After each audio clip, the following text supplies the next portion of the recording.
For the next 30 minutes, we will explore the unexplained. From mysteries beyond our galaxy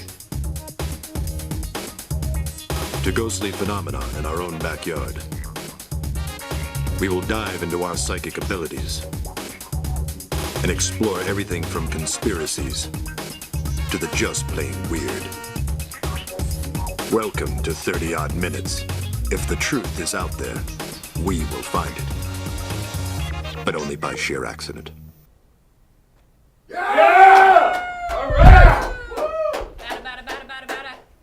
I'm calling my shot. Welcome to 30-odd minutes, the most important 30 minutes of television today anyway. Thanks for being with us. We appreciate you. We love all of you in a really weird, stalkerish kind of way.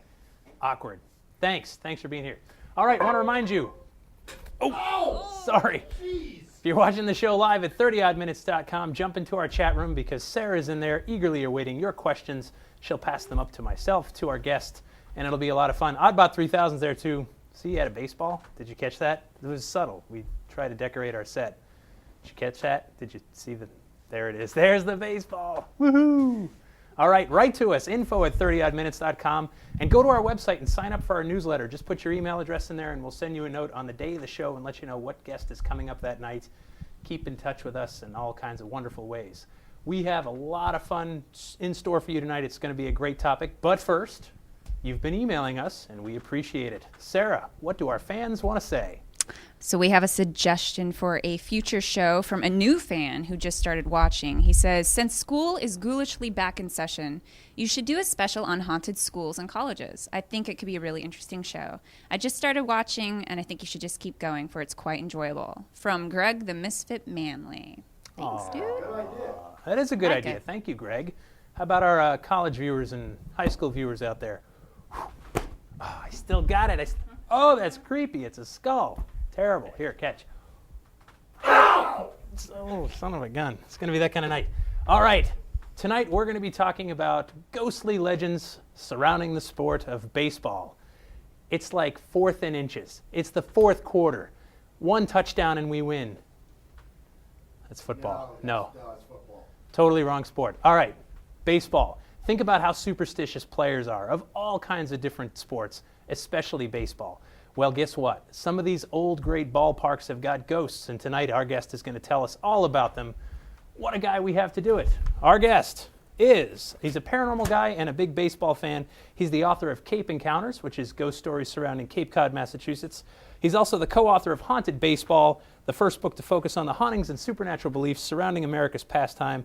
And tonight he's here with us live to discuss his new book, Field of Screams. Please put your hands together for Dan Gordon. Yeah! Woo-hoo! Dan. Hey. How are you? Good, how are you? I'm good. So here we are in the haunted ballpark behind us. Awesome. Do you recognize the field? Great view, yeah, great view. Yeah, no, these are good seats. Yeah. It's, Even though we're facing the other way. I had to pay a lot for the scalper, but good. So, all right, Cape Cod Ghost Stories, that was your first book. Great stuff about ghostly legends surrounding Cape Cod. How do you transition from there to baseball?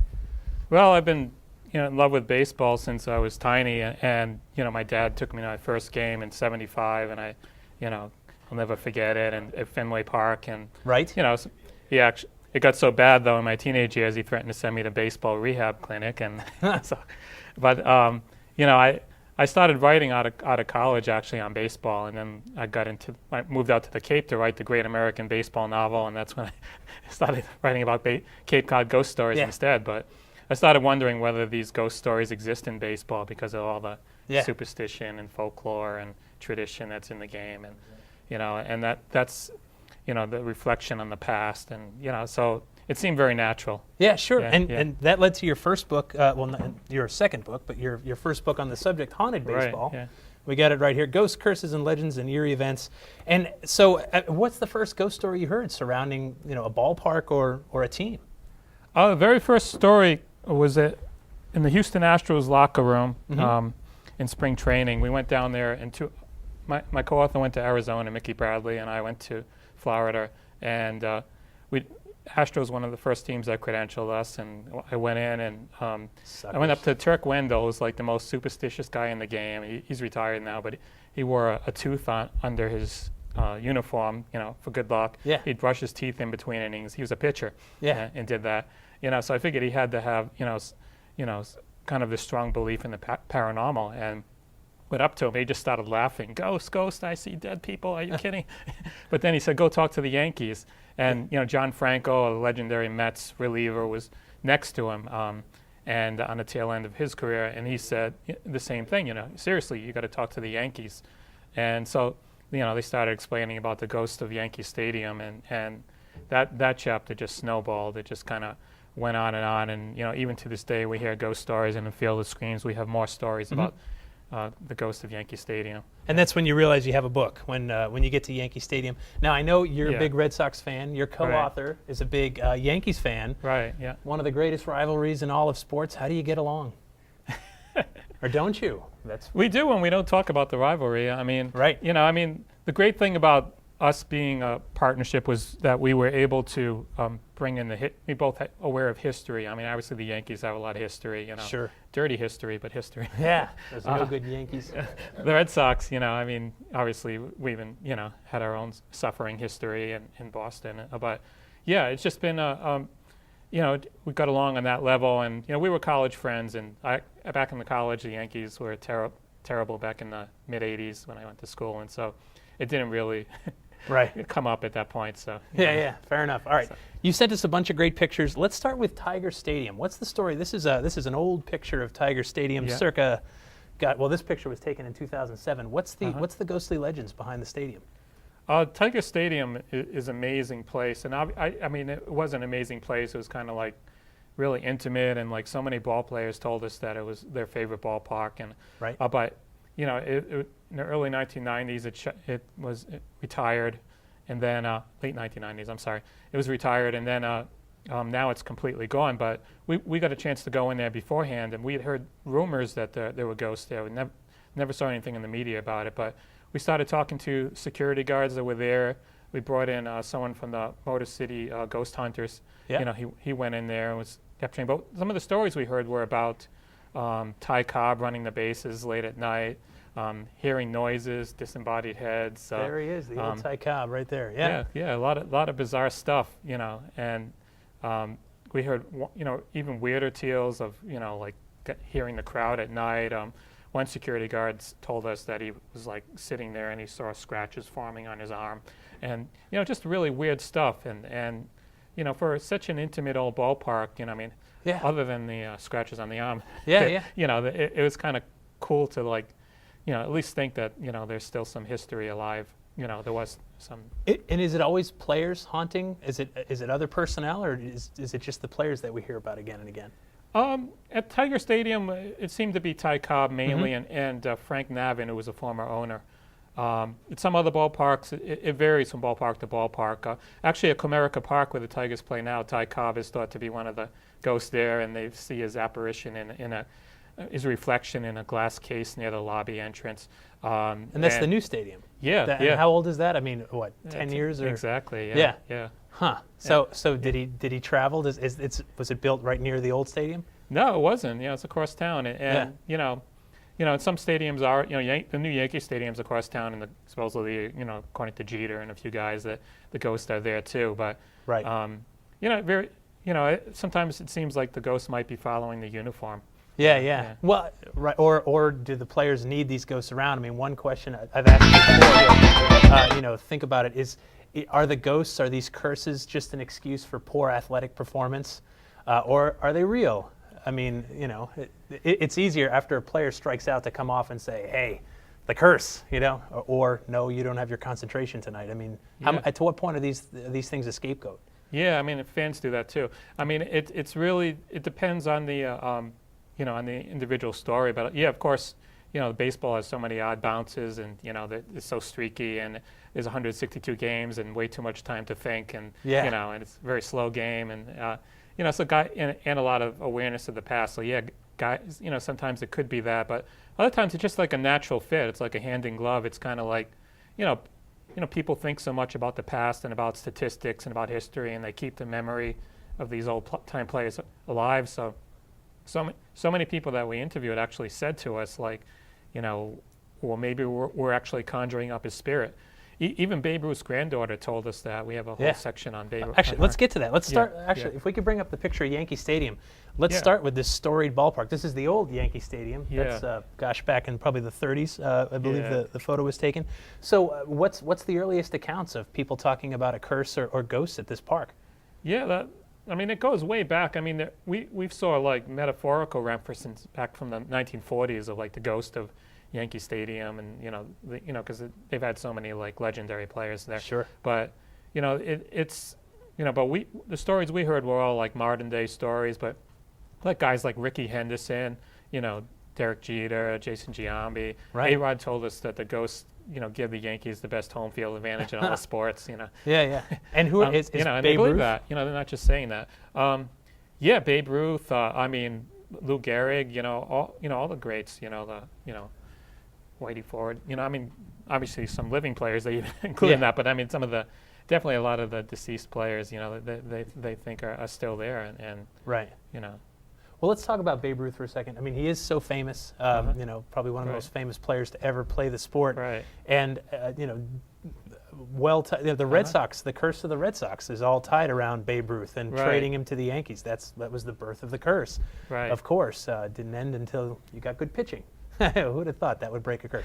But so Yankee Stadium. Now, you said even his granddaughter claims he was haunting the old park?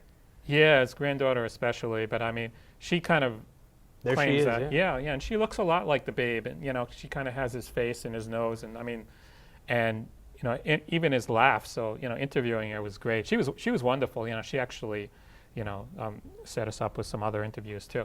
But she kind of feels that he's following her and kind of intervening. Kind of giving her assist now and then with research or helping with charity causes or things that she does. She kind of feels his spirit, and she even talks about kind of invoking him sometimes, and that something weird happens right afterwards, like in the 2004 ALCS when the Red Sox were playing the Yankees, and David Ortiz had all those walk-offs.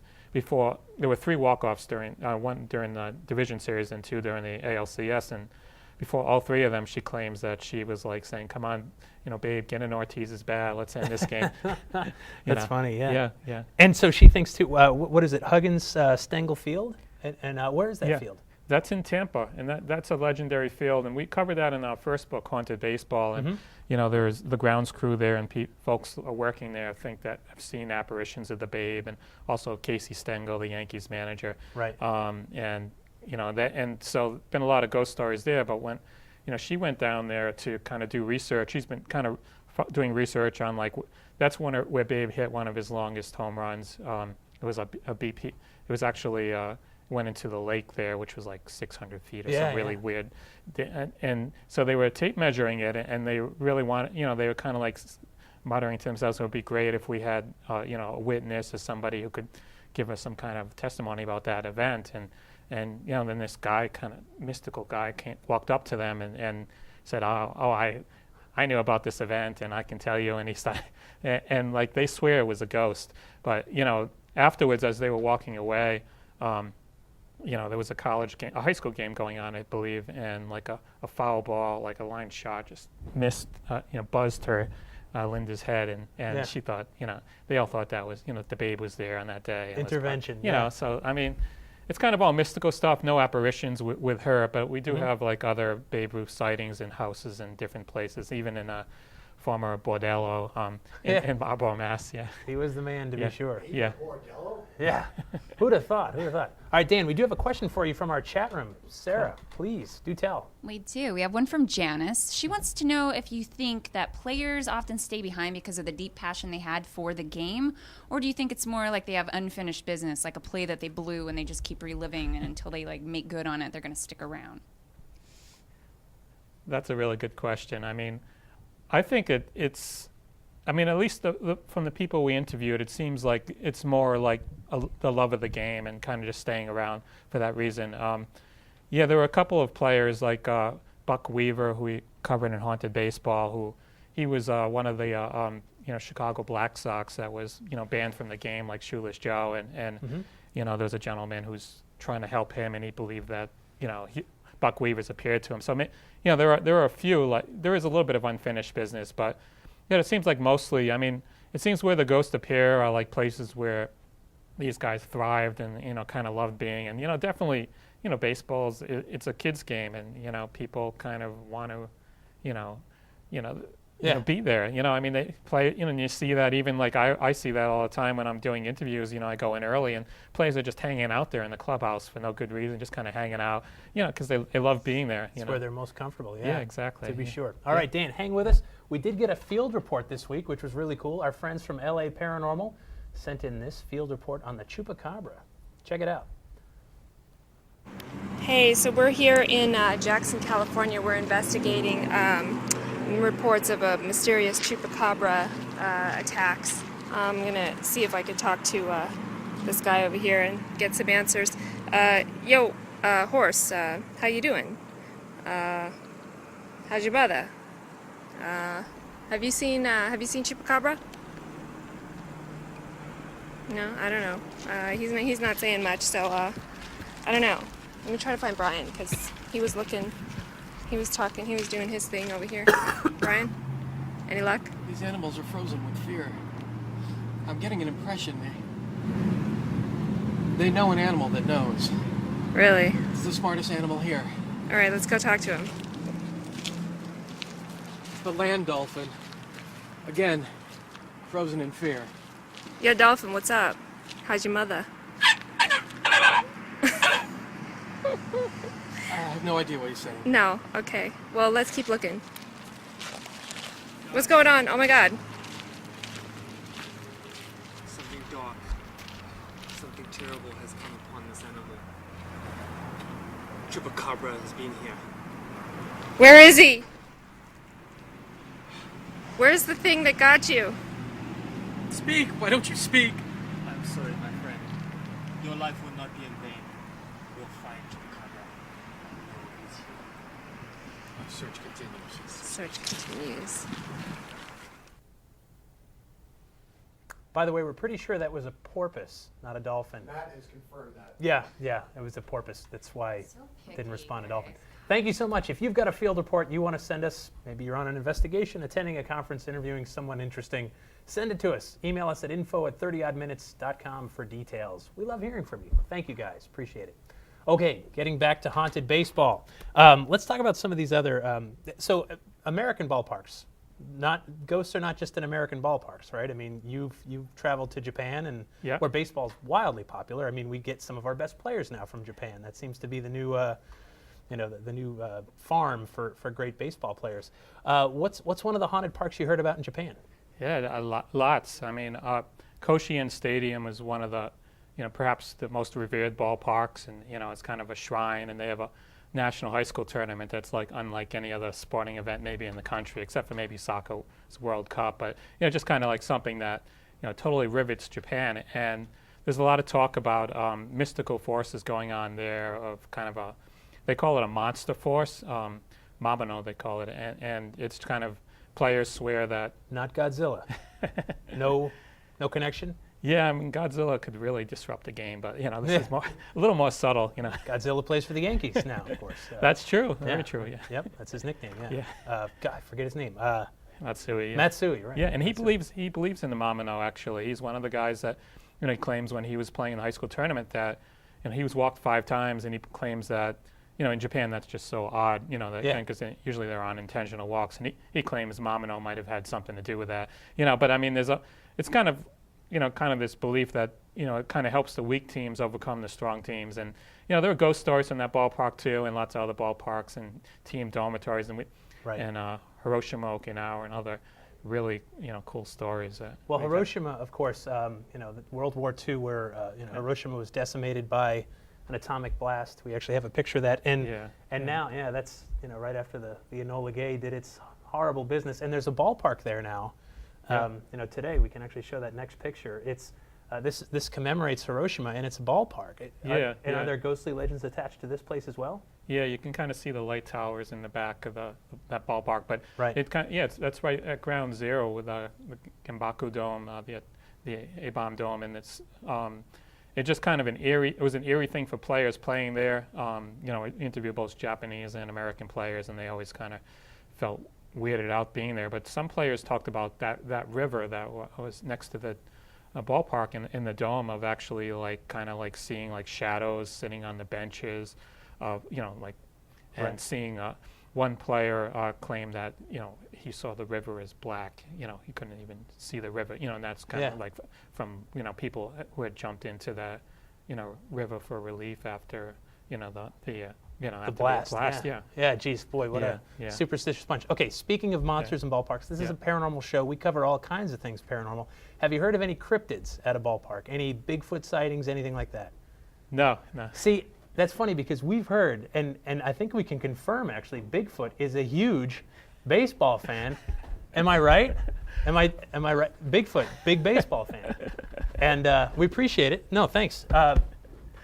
I'm surprised because he is such a big fan. That's going to go in my next book. Yeah. Stay around. I want to interview you. Yeah. No, it's that's an exclusive. Yeah. Yeah. He's hard to get. He's very hard to read. Very hard. All right. Roberto Clemente, one of the greats, first black players in the game. Are there legends surrounding this figure as well? Clemente was just an amazing, had such an amazing legacy. I mean, he was from Puerto Rico, and he kind of mentored young guys, and he stayed at Pirate City, which was kind of the first place, spring training site where they had a team dormitory, and the veterans didn't have to stay there, but he wanted to stay there to mentor the young guys, and his room was a corner suite, and after he passed away, they put a plaque there, and they called it the Roberto Clemente room. And ever since, guys have had ghost stories from that place. Some players are so weirded out they refuse to stay there. Some guys will. Bronson Arroyo, a pitcher with the Reds, claimed that a picture of a painting of Clemente on the wall with autograph painting, that the eyes of Clemente would follow him. Oh gosh. Some of the ghost stories didn't have anything to do with Clemente, but still there's just a lot of paranormal activity reported from that room, and and in Pirate City in general. Well, let's talk about actually Dodger Stadium.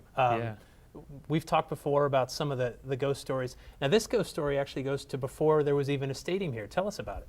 Yeah, that was before it was a stadium. It was Chavez Ravine. It's still a Chavez Ravine, but it was a thriving Mexican-American neighborhood. There were other neighborhoods in there, and it also had kind of had a cemetery on there, a Jewish cemetery, and that cemetery was relocated when before Dodger Stadium was built. But but there's still some tombs there and things, and the workers hanging out there at night and drink beer. They call it the Alamo, and but the workers also have tons of ghost stories from there. They hear footsteps, they hear noises and strange apparitions and that kind of thing. Feel like someone's touching their shoulder. Some of the cleaning crew told us they wouldn't work there alone at night.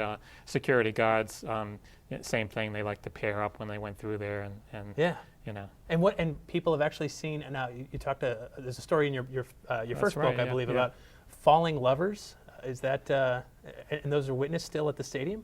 Yeah. There's kind of like several rumors, about a woman dressed in white. Kind of the legendary, that you hear in a lot of different, cultures. But Mexican American culture is La Llorona, and the crying woman. Yeah. So, supposedly the story goes that there was a wedding couple. They just got married, and they were up on the Chavez Ravine, overlooks L.A., and they were up there, and the gentleman went to use nature, and he kind of took a couple of steps too many and went over the bluff, and he fell to his death. And then the wife, when discovering that, she jumped to her death too, and now her apparition's been seen on Dodger State, walking across the field, according to one concessionaire that was a longtime concessionaire. Now he's with the LAPD, and just kind of other sightings of her occur too in that area. So it's really cool. Yeah, isn't it funny? So you've got a location that haunted from the get-go, and just one of the many legends that combine upon a bunch of superstitious people to begin with, which is baseball players in general. So all right, actually we do have another question for you from our chat room, Sarah. We do. We have one from a haunted mansion. So I guess back in 03-04, there was a pretty big story about Red Sox pitcher Scott Williamson, how he talked about he was held down in his hotel room by an unseen entity, had chest pains, even went to the hospital. They're wondering if you've heard things like this happening to other players, especially when they're traveling around for seasonal games and whatnot. Yeah, actually, I mean, there were a few other stories, and a lot of haunted hotels. That was from Scott Williamson's stories from the Vinoy Hotel, and you know, we heard tons of stories from players about that.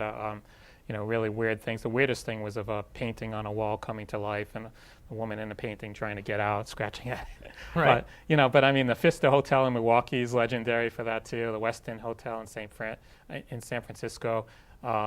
There's a bunch of other ones. There's a Lackawanna Hotel in Scranton, and you know, guys there. Ernie Young, who's now coaching in the minors, claimed that ghost grabbed his mouth, and tons of guys like claim that. You know, they see apparitions and different things in those places. And like big name guys, you know, guys with a reputation on the line, and yet they're telling me, like Roy Halladay, you know, of the Phillies, telling me that, you know, like he had to flee his room in the middle of the night because he was so scared of, you know, water faucets turning on. And Tim Lincecum saying that his door was shaking by a ghost, and, you know, he was freaked out. So, I mean, it's really weird seeing these big, you know, huge guys, you know, looking up, and yet they're, you know, frightened out of their wits by, you know, these ghosts, you know. All right, let's talk about some of the curses. You know, the Red Sox obviously were cursed for a long time. Yeah. We know Salem witches were trying to perform rituals on the stadium. Yeah. We know priests came in and said blessings, and this is not unique to Boston. Yeah. The Cubs, really the only cursed team left in baseball. Tell us about the start of the curse of the Cubs, of the Chicago Cubs. Yes. One got in here. You're going to spook all Cubs fans. Yeah, that was in the mid-1940s. I think it was 1946, 45. I'm terrible with it. That's okay, mid-40s. Yeah, and he went. They were playing Detroit in the World Series, and this guy, he had a tavern called the Billy Goat Tavern because he had a, you know, goatee. Yeah. Thank you. Yeah. No, I'm here to help. Yeah, great. Yeah, we'll get through this. Yeah, and so he brought his goat he wanted to bring it into the World Series and had a sign on it that said, "Detroit, we've got your goat." And you know, the legend is that they turned him away, but actually, you know, he actually did get him in the stadium, and he was kicked out because the goat smelled. It was like drizzling. Yeah. So he like said, you know, you guys are never going to go to the World Series again, and they haven't, you know. Yeah. And this year will be no different. And there's such an obsession about goats now. I mean, there's been so many rituals performed, and there've been goat carcasses thrown at, you know, Harry Carey statue outside of Wrigley Field. You know, and, you know, just kind of, there have been goats brought to the ball field, kind of like, you know, forgiveness. The relatives and ancestors of this guy, Sienna's actually have been there, and sometimes they've forgiven, sometimes they've retracted their, it's easy with the Cubs, you know, I mean, the Cubs are hard to forgive sometimes. But, you know, but, yeah, it's been a fun curse for everyone except for Cubs fans and players. Well, all right, let's talk about the most famous rivalry, and speaking of curses, when we've got the Red Sox versus the Yankees. You know, the New York Post, I think, you've sent us that picture, the New York Post. May the curse be with you, of course. You know, it's been omnipresent. There were sports writers that made their whole career off of curses. Exactly. You know, until it was broken.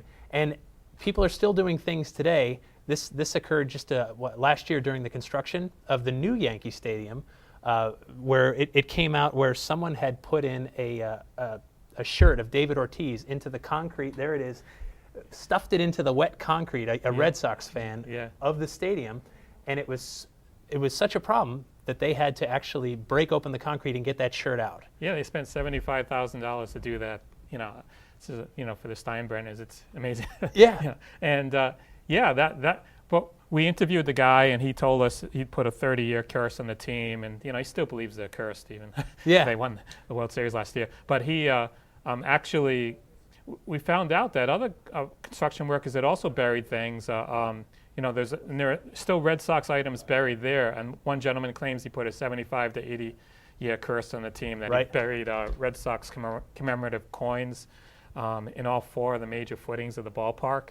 There have been Red Sox helmets and different things, but also Mets stuff, of course. You know, Yankees-Mets rivalry is pretty intense too. Anything to keep them cursed. All right, Dan, we are running right up against the end of the show here. I appreciate you coming in. The new book is called Field of Screams. So many ghostly legends of baseball. You actually had to have a second book on it. Thank you for coming in, folks. Until next time, please stay odd. Yeah.